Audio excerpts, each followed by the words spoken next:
In this video, I started out with $0 in his truck and spent the last 4 years building the farm to where it is today, only to go broke. So now I have the challenge of starting over on a brand new farm with next to no money. Will I go broke or will I make it big? Stay tuned to find out. And if you guys want to see more content like this, be sure to subscribe and drop a like helps too. Anyway, let's go do some farming. Well, boys, it's another day back out here on the farm, and would you look at that? It's harvest time. Anyways, we got $55,000 in the account, and by the time we're finished harvesting this, it's gonna be a lot more. Well, not actually, because we're not selling it right now because the prices are terrible, but once we do sell it, our bank account's gonna be looking a lot better. However, besides that, I have found a small problem. You see, this header is pretty decent size, you know, not too bad, but the entrance to this field is a little bit different. This entrance, it's too small and ain't gonna work. And then the other entrance, the main entrance that we use, is, well, also too small. So the only solution to this is a header trailer. Now, I don't have a header trailer, but I do have a neighbor down the road that does have one. So we're gonna go borrow that quick, load the header on there, drive it through there, and then hook it back up. Yeah,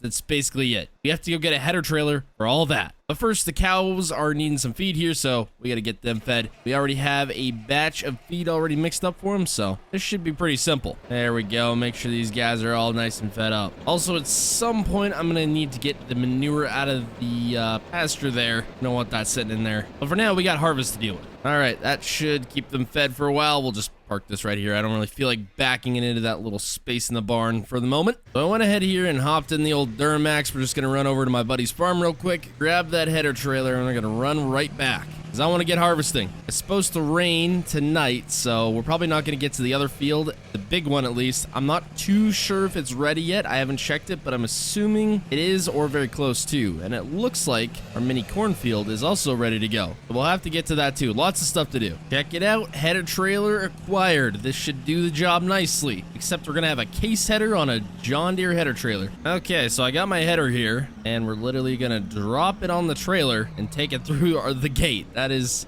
just ridiculous. But gotta do what you gotta do. This header trailer is also slightly too small, but I think it will work. We can get the header on there. Come on now. That'll work. And this header trailer can turn on a dime. That is awesome. Now let's just hope my truck doesn't get stuck going through here. It is getting covered in mud though. Now we should be able to make it through. Come on, Duramax. Yeah, there we go. All right, let's try not to destroy too much crop if we can help it. Yeah, we can't really help it. Yeah, that'll work. So the hope is that the combine does not decide it's going to burn down this time. I mean, the case technicians checked it all over. It should be good to go. But we do have a full water trailer on standby just in case. I have prepared. I should probably get that hooked up to something. But I think we'll be all right. I think we'll be all right. Yeah, there's no way in heck the header would have ever made it through that little opening there. Even the bigger one back there, still not big enough. Get this all attached up here. There we go. And I'm just going to whip this truck on out of here, destroying loads of crop along the way. We don't got to return the header trailer right this second, but I am going to give it a bath before we return it because I just covered it in mud as well. I'm just going to clear out a quick spot here, all the stuff we trampled down for the grain cart. There we go. My straw spreader wasn't on apparently. That's weird. Got it on now though. I'm just thankful that the storm did not take out our crop like it did last year because that would have sucked. I don't want to have to go through selling another farm. Although I don't think we would have done that. I think we would have been able to make it work with the cattle, but it would have been close. We also have way more equipment than we need, so probably could have sold something there. Anyways, I should be able to get a headland done before needing a grain cart, so we're just going to do that real quick. This field is not terribly big, but I'm guessing it's still going to be a few bank loads. That's the hope anyway. I fertilized the crap out of it, so let's hope we get a good yield. Oh, you know what? I did not realize there was an entrance down here. Still not big enough for the header, but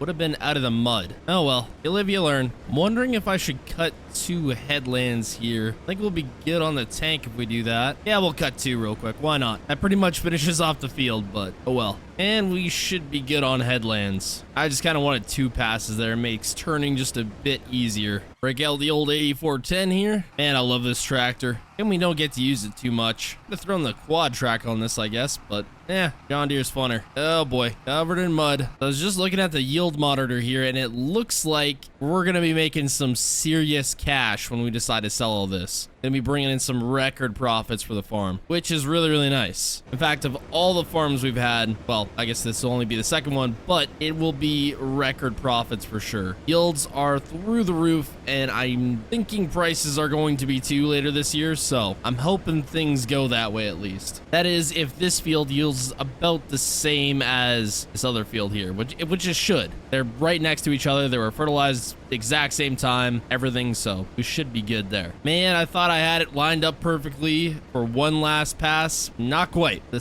tiniest little bit here on the side that we're gonna have to take a whole nother pass for. Oh well. And that is it for this field. I think we're gonna give the other field over here another day or two just so it dries up just a tad bit more, but not to worry, we got loads of other stuff to do, including that cornfield right there, which is ready to go. So I think we might give that a try. I don't know how all this old iron equipment's gonna work, but we'll have to see. We got a good bit out of this field, almost a full cart. That was more than I was expecting. I'm pretty happy with that. We'll just get this out of here, and it's got to go into a bin here ASAP so I can get to drying. And I was gonna have to grab the semi to get this into the auger here. We're gonna have to set up here in a second, but since we have a gravity wagon, I might just use that. That actually might be easier, because I can't dump directly from the grain cart into the auger, so I'm thinking a gravity wagon might be just a bit simpler. I was gonna use the Westfield auger, but this other auger might just work for these smaller bins here. Well, there's one piece of the puzzle ready to go, and here's number two. This should make things a lot simpler than having to maneuver a semi in there. We'll only use that thing once we gotta actually haul the grain into town. Let's see if we can just scoot on in here. There, would you look at that? Works pretty dang good. Grain cart dumps into the gravity wagon, and gravity wagon feeds it on up into the auger, and the auger feeds it up into the bin. I am darn happy with that. Probably gonna take a little while because this auger's pretty dang slow. Actually, this is almost unloaded. That gravity wagon can sure hold a lot. And we'll just probably use this exact same setup once we decide we want to harvest the other field. And that's all for that. Perfect. So I have gathered up here some of my old iron, and we're gonna go give some corn harvesting a shot here with this old thing. I don't know how it's gonna go. This thing has seen some better days, so I guess time will tell. Luckily, this spot is just up the road, so we don't gotta spend 3 hours driving these things back and forth. Corn prices aren't too bad right now, so we might just take it all in and sell it since we're not farming any other corn. It just makes things easier for the bins. We only got so many of those. One bin has oats, one bin has soybeans, two of the other bigger ones got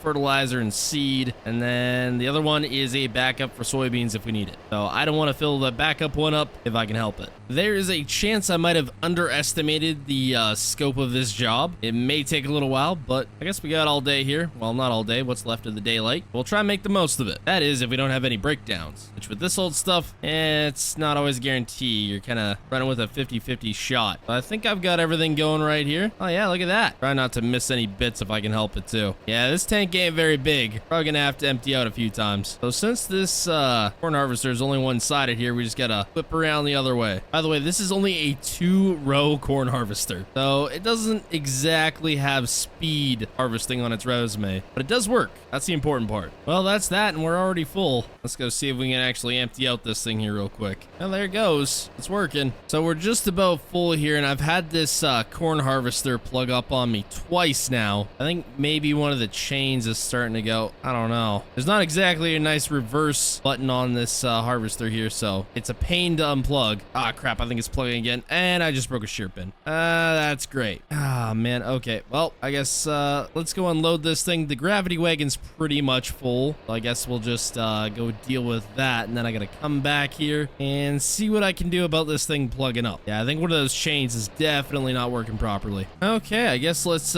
take this over to the elevator there and see what they'll give us for it. I'm not sure if it's gonna be too much. It's probably not the highest grade stuff with the harvester we're using, but be a little bit of money. Oh, gotta throw on the 4-ways. There we go. Lucky for me, the elevator is not terribly far away from the farm. It'll take us a little while to get there, but it's better than it being over an hour and a half away, which is the other one. At least an hour and a half away with this tractor. It's about, 20 minutes with the semi, which usually they tend to give a better price, but yeah, I'm not taking this all the way over there just to get a slightly better price. Probably cost me more in fuel in the end. Well, we sure as heck aren't going to be millionaires. $4,434. I'll take it though. All right, so I got this thing back at the farm here. I tried taking some stuff off of it. It turns out the belt that runs these feeder chains here is pretty much toast. It was smoking a bunch and it's pretty much gone. Should have probably checked that. And then one of the bearings here in the front is pretty much gone as well. And that's also stopping one of the chains from turning. So I got to order some parts here if I can even find parts for this thing. So I guess we're done corn harvesting for a little bit. We would have already had that knocked out a long time ago if I just went and bought a dang corn header. Oh well. I think in the meantime here though, we're going to go do some tillage real quick because I want to try this big thing that we bought out. All it's done is grind some feed for the cattle. So it's time we actually put this thing to work.